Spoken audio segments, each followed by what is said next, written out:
राम राम बहन भाइयों माताओं, ज्ञान का 99 में आप सबका स्वागत है। आज मैं आपको माघ मास महात्म्य का 8वां अध्याय सुनाऊंगी। हम सब मिलके सुनते हैं। 7वें अध्याय में हमने सुना कुंडल और विकुंडल दो भाई की कथा।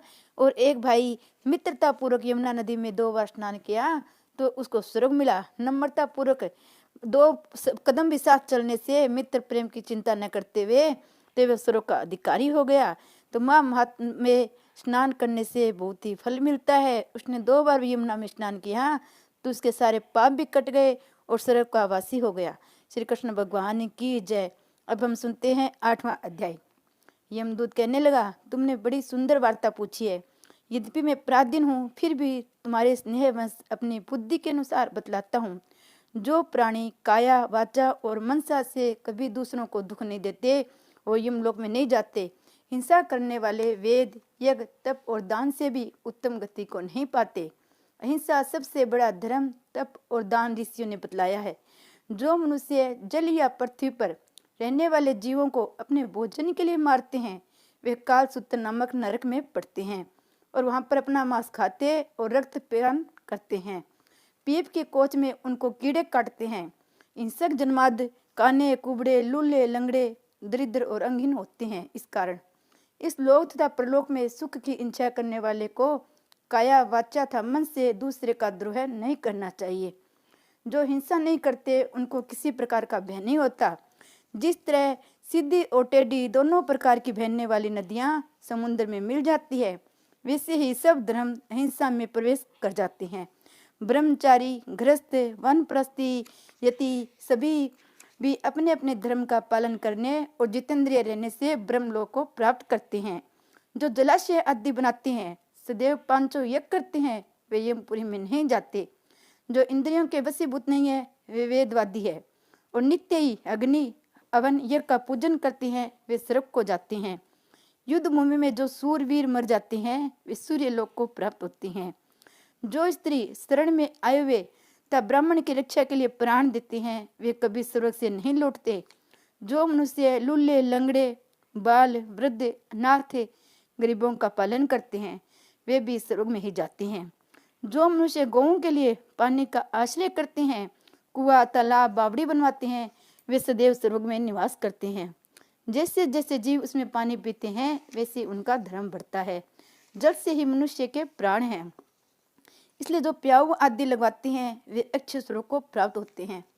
बड़े बड़े यज्ञ भी वे फल नहीं देते जो अधिक छाया वाले वृक्ष मार्ग में लगाने से देते हैं। जो अच्छे फल अच्छी छाया वाले मार्ग के वृक्षों को काटता है वह नरकगामी होता है। तुलसी का वृक्ष लगाने वाला सब पापों से छूट जाता है। जिस घर में तुलसी वन है वह घर तीर्थ के समान है। उस घर में कभी यमदूत नहीं जाते। तुलसी के सुगंध से पितरों का चित्त आनंदित हो जाता है और वे विमान में बैठकर विष्णु लोक को जाते हैं। नर्मदा नदी के दर्शन गंगा का स्नान तुलसी दल का स्पर्श ये सब बराबर बराबर फल देने वाले हैं। हर एक द्वादशी को बर्मा भी तुलसी का पूजन करते हैं। रतन सोना फूल मोती की माला के दान का इतना पुण्य नहीं मिलता जितना तुलसी की माला के दान का फल मिलता है। जो फल आम के 1000 और पिंपल के 100 वृक्षों के लगाने से होता है वह तुलसी के 1 वृक्ष के लगाने से होता है।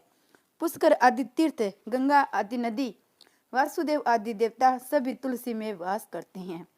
जो मनुष्य 1 बार 2 या 3 बार रेवा नदी से उत्पन्न शिव मूर्ति की पूजा करता है अथवा स्फटिक रत्न के पत्थर में आपसे आप निकले हुए तीर्थ में पर्वत या वन में रखी हुई शिव की मूर्ति की पूजा करता है और सदैव ओम नमः शिवाय मंत्र का जाप करता है वह यमलोक की कथा भी नहीं सुनते। प्रसंग सठता अभिमान या लोभ से शिव पूजा करने वाले भी यम द्वार नहीं देखते। शिव पूजा के समान पापों को नष्ट करने वाला कीर्ति देने वाला तीनों लोकों में कोई काम नहीं है। जो शिवालय स्थापित करते हैं वह शिव लोक में जाते हैं। ब्रह्मा विष्णु तथा शिव का मंदिर बनाकर वैकुंठवासी होते हैं। जो भगवान की पूजा के लिए फूलों के बाग लगाते हैं वे धन्य हैं। जो माता पिता देवता और अतिथियों का सदैव पूजन करते हैं वे ब्रह्मलोक को जाते हैं। श्री विष्णु भगवान की जय। माँ मातम के बारे में मैं आपको एक कथा और बताती हूँ। पुरानी कथा के अनुसार इंद्र देव ने बुरी नियत से गौतम ऋषि का रूप धारण किया और ऋषि की पत्नी अहिल्या के पास पहुंचे, जिन्होंने उन्हें गौतम ऋषि भी समझा।